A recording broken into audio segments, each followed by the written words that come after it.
We just learned from the city of Gary that they activated their emergency response as a result of the damage from this storms. But here in Highland, Indiana, we want to show you, take a look at this crews spending the evening cutting down part of this massive tree that uprooted and fell onto this home. This is on Forest Drive off 41st Street. We spoke to the woman who lives here. She says she and her son were inside at the time when this tree came down, taking out a portion of her bedroom ceiling as water came into the home.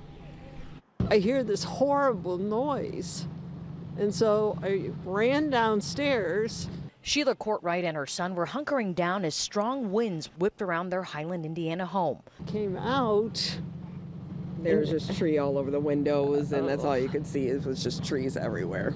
Sarah Lewis racing to her mother and childhood home to find the tree that had been in her front yard for decades toppled over. And I couldn't believe when I pulled up, but that the whole tree was outrooted that I grew up with, and everything was on my childhood home, and it's very devastating for Northwest Indiana, one of the hardest hit areas. It appears something did come down this main avenue here that it looks of the way that the poles have uprooted out of the grounds and the trees just taken down.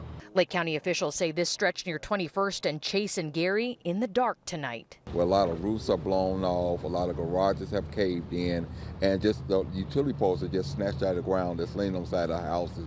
The concern now, the anticipated drop in temperatures as crews work to restore power to neighbors. It's heartbreaking to see this and knowing that the temperatures are going to drop and there's a tremendous amount of power that's out in the area. So I definitely have a concern of people that's out without power and heat at this time.